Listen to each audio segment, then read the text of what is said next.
Hi guys, in this video we're going to talk about what does restricted account mean on Instagram. Firstly, launch application, and then for example if you're on your feed side, then scroll down and find out the person that you want to restrict it. For example, we'll go with this person. Now just click on the three dots on your right upper side and go for the fourth selection which says restrict.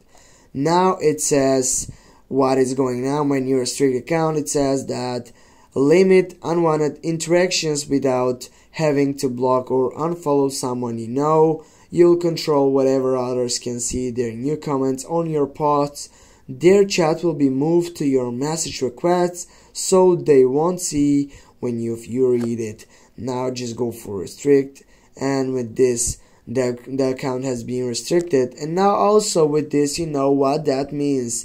Also guys, you need to get up sure that restricting a user on Instagram is similar to blocking them, but it's a little more polite.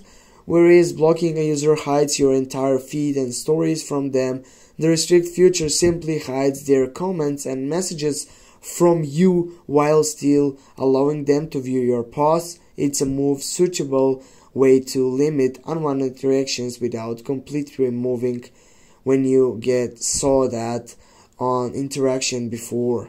Thanks for watching. Don't forget to hit that like and share the video. See you soon guys.